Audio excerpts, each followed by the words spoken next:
Assalamualaikum, hello everyone, hello, welcome back to my channel. Oke guys, balik lagi bersama aku Nelly. Seperti biasanya aku bakalan melihat sebuah video.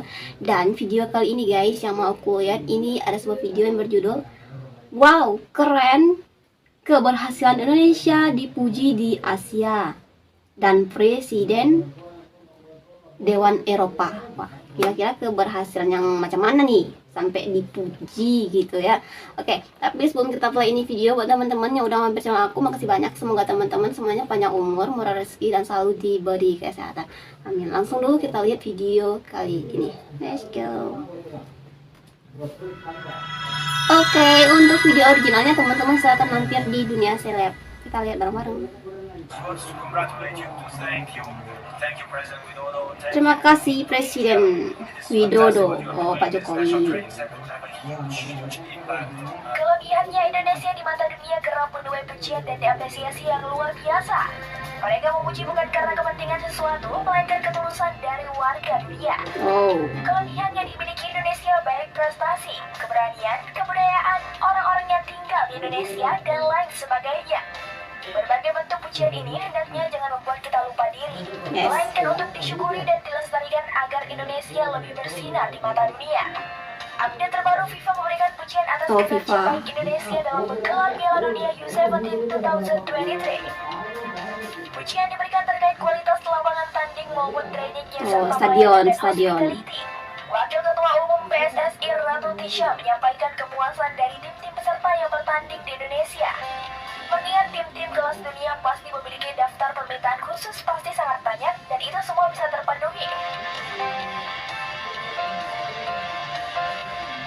Keberhasilan Indonesia yang disorot dan mendapatkan pujian dari IMF serta World Bank.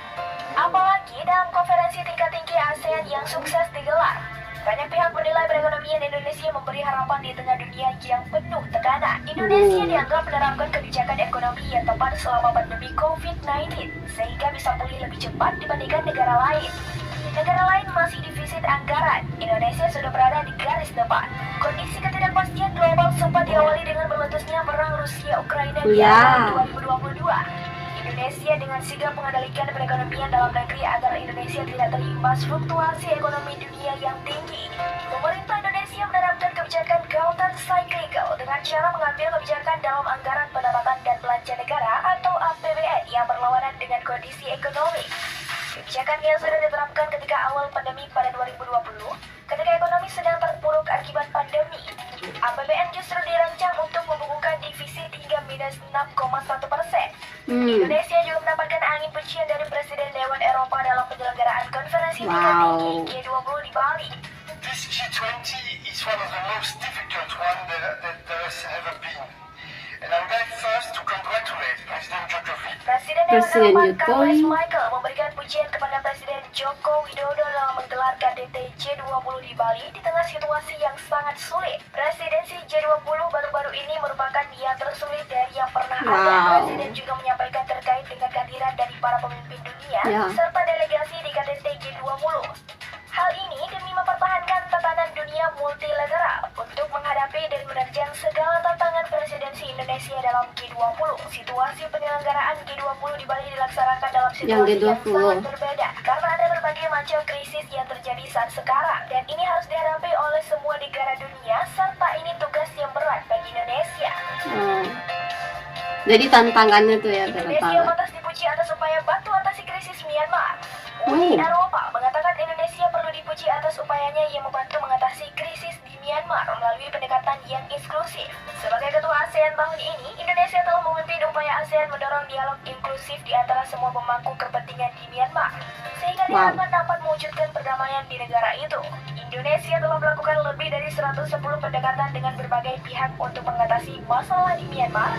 Banyak tantangan yang harus dihadapi Indonesia mengingat bahwa junta Myanmar tidak bersedia untuk menerapkan konsensus 5 poin yang disepakati antara ASEAN dan junta untuk menyelesaikan permasalahan di negara itu. Junta Myanmar tidak mau menghentikan kekerasan terhadap rakyatnya sendiri, tidak bersedia berdialog dengan pemerintah persatuan Nasional atau NUP dan pemangku kepentingan lainnya di Myanmar dan bahkan tidak mau menerima bantuan kemanusiaan yang sangat dibutuhkan. Wah, parah ya kemarin berarti ya. Untuk itu, Uni Eropa menegaskan dukungan teguh mereka untuk Indonesia dan bersedia untuk terus bekerja sama dengan Indonesia untuk mengembalikan demokrasi di Myanmar.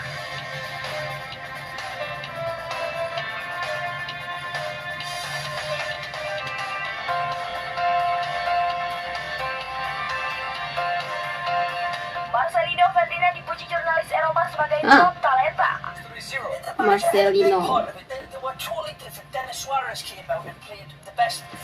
Para pemain timnas Indonesia mendapat pujian dari media-media internasional setelah melawan juara dunia Argentina. Wow. Salah satu dari antara pemain yang dipuji itu Marcelino Ferdinand. Jurnalis dari Eropa, Ben Boxek menyebutkan pemain berusia 18 tahun itu sebagai pemain talenta top. Boxek merupakan jurnalis dari Hungaria dan penulis lapas di media-media Inggris seperti The Guardian, The Times, dan Daily Star. Masih berusia 18 tahun, salah satu pemain Indonesia yang main di Eropa. Dia baru pindah ke KMSK Danes pada Februari kemarin. Talenta top. Ben Boxek terus memberikan statistik penampilan Marcelino Ferdinand. Marcelino catatkan 8 kali menang duel, 3 kali menangnya tackle dari 3 kesempatan, 4 kali recoveries, dan jadi pemain masih muda ya, karirnya udah melonjak banget. Marcelino, pemain lainnya terlebih dahulu juga mendapatkan respon positif dari berbagai pihak. Mereka itu adalah Asnawi Makuala, mampu redam para pemain sayap Argentina, khususnya Alejandro Garnacho. Elkan Bagot kuat dalam duel bola udara, termasuk menciptakan 1 peluang emas. Ternyata banyak juga ya pemain timnas Indonesia yang jadi sorotan dunia. Masih muda-muda lagi loh guys. Itu prestasi yang luar biasa ya. Bisa membanggakan Indonesia juga pastinya. Nah teman-teman, itu dia videonya udah habis. Tadi ada 2 berita ya. Yang pertama masalah Pak Presiden kita, Presiden Indonesia Bapak Joko Widodo yang mendapat pujian. Yang kedua tentang pemain timnas Indonesia yang banyak ya dipuji, masuk jurnal, masuk media-media di luar sana gitu. Salah satunya tadi Marcelino Ferdinand. Wah, semoga ya karir mereka makin melonjak, bisa memperkenalkan Indonesia ke mata dunia. Nah teman-teman, mungkin kali ini kita cukupkan sekian dulu. Kita bisa jumpa lagi di next video. But don't forget like, comment, share, and subscribe. Jangan lupa loncengnya diaktifkan juga. Oke, terima kasih. See you. Bye bye. Assalamualaikum.